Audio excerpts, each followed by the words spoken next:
In Lesson 1, we learned that the universe is composed of energy, and that we can influence that energy by means of magic, through concentration of mind and emotion. In Lesson 2, we learned that the universe, composed of energy, is an emanation of the goddess in union with the god. We learned that the universe has 7 planes or dimensions of existence, and that we exist as a being in all 7 of these at once. Those dimensions of which we are easily aware are our lower self. Those dimensions which we must work to connect with are our higher self. In the end, we are all one, because the spirit of the goddess is in each of us and animates us all. We have spoken about how we can influence and direct energy through magic. But energy influences us as well. Now in Lesson 3, we will talk about how we are all influenced on a daily basis by the energies around us. Everything which exists is composed of energy. Though it may look solid, it is in fact a pattern of energy held intact by vibration and frequency. Affected by experience, each thing develops its own special character and attributes, which it carries forward. This is true of objects such as gemstones, different kinds of wood, shell, or metal. Each of these things, though existing in a denser state of matter than our own, has its own energies which can affect our energy.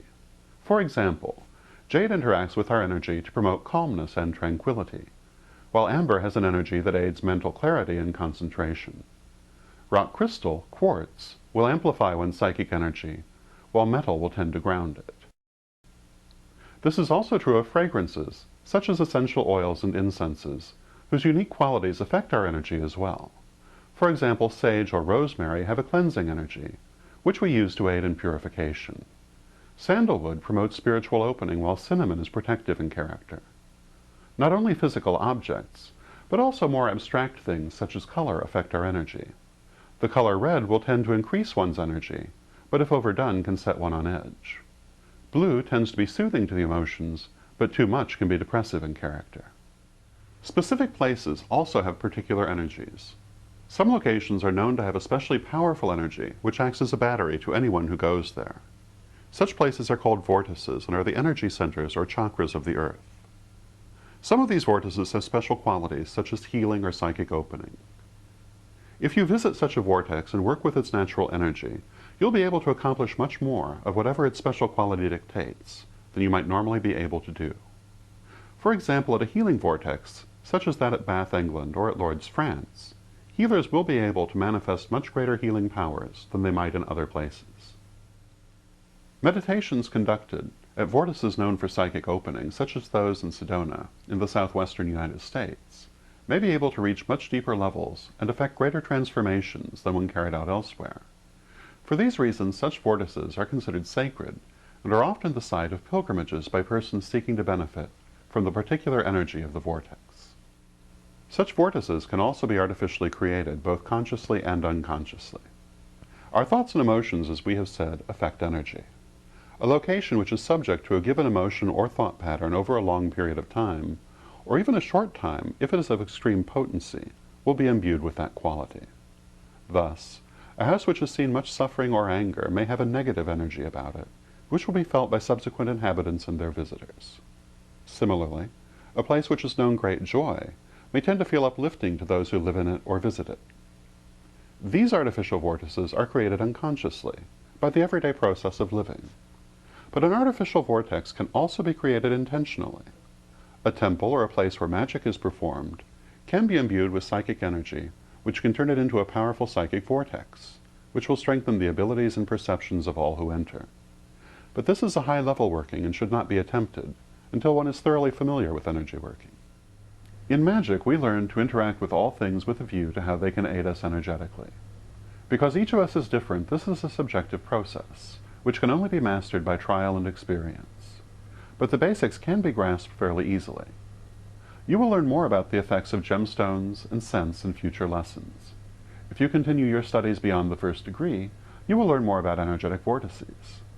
But now, we are going to concentrate on the effect of a still more abstract energy. Time. Like everything else, different times have different energies. Also, like everything else, the exact manner in which you interact with these is individual to you.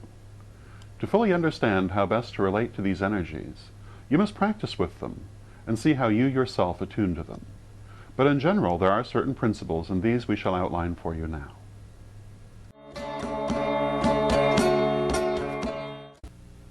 Time has cycles. These repeat constantly. These cycles are created by and are the effect of movement. The movement of the planet, the movement of the galaxies, the movement of energy through the planes. These cycles range from the time it takes our planet to revolve upon its axis, 24 hours, to the length of the so-called Great Year, 19,200 years, according to the Correllian system. All of these cycles have their own qualities, and in accordance with the ancient law, as above so below, all reflect the processes of the universe as a whole.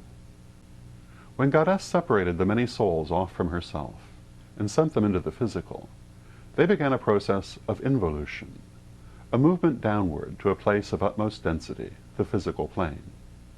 Arriving there, the many souls began a movement back upward, through the 7 planes to their original divine origin, the Goddess.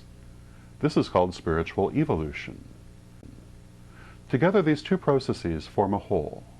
Involution is the dark half of the whole. It is the yin which spirals inward, contemplative and esoteric. Evolution is the light half. It is the yang which spirals outward, active and exoteric. All cycles possess these two parts, a dark half and a light half, mirroring the cosmic order. Darkness always precedes light, as involution precedes evolution. The cycles of time are known as the psychic tide. It is called this because the inner and outer movement of the energy is like the tide of the ocean. When the tide is in its dark half, the energy is going inward. It is a time for contemplation, inner workings, examination of the inner levels of the self, releasing that which one has outgrown. When the tide is in its light half, the energy is going outward. It is a time for physical manifestation, creation, beginning of new projects. Both halves of the tide propel one forward, each in its own way. It is a perpetual cycle of consolidation, dark, followed by growth, light, followed by consolidation, dark, followed by still more growth, light. Neither can be sustained without the other for balance.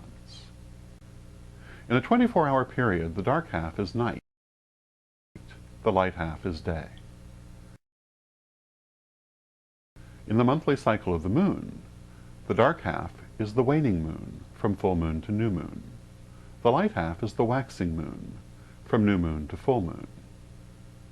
During the waning moon, we do releasing and inner work. We use this time to rid ourselves of all that limits us or holds us back. During the waxing moon, we do manifestation to bring about our goals and desires in the outer world, creating that which we desire. It is the lunar cycle which affects us most strongly as individuals. In the yearly cycle, the dark half is the winter and the spring, during which the earth rests and refreshes herself before bringing forth new life. The light half is the summer and fall, during which the fields and forests grow and blossom to feed the creatures of the earth. In the dark half, the energy of the earth is directed inward to replenish fertility. In the light half, the energy of the earth is focused out, making fertility manifest in physical form. The yearly cycle does not affect us as strongly as the monthly lunar cycle, but it can have a noticeable effect. Particularly important are the changeover points, Labalshana, May 1st, and Samhain, November 1st. At these two dates, the psychic tide is said to be at its yearly height, and the veil between the worlds at its thinnest. At these two sabbats, psychic powers are keenest, magic is most effective, and supernatural phenomena most frequent. But you will learn more about the sabbats under the section entitled Wheel of the Year, later in this lesson. This same pattern is present in each zodiacal age. The zodiacal ages are divisions of time named for the signs of the zodiac and linked to the so-called precession of the equinoxes. These include the age of Aquarius, of which you may have heard, as well as the age of Pisces, which has recently ended. According to the Correllian calendar, the age of Aquarius began with 2000 AD, year 0 Aquarius. The first several hundred years of each zodiacal age are the dark half. During these years, the best of the preceding age is consolidated. People create rigid structures of thought and tend to be rather introspective. The last several hundred years of the age are the light half. During these years, people throw off old ways of thought and try to create new ones. By telling you this, we are not saying that you should allow yourself to be limited because you are in the dark or light half of any given time period. Just because the natural energies favor a certain sort of work doesn't mean that that is the only sort of work which can be performed. Far from it. Rather, we say this so that you will know how to pick the best time for a given work, during which the natural energies of the universe will be moving in the same direction you are. Also, if you find yourself working against the natural energies, say you need to do releasing during the waxing moon, you will know that you need a stronger ritual to compensate.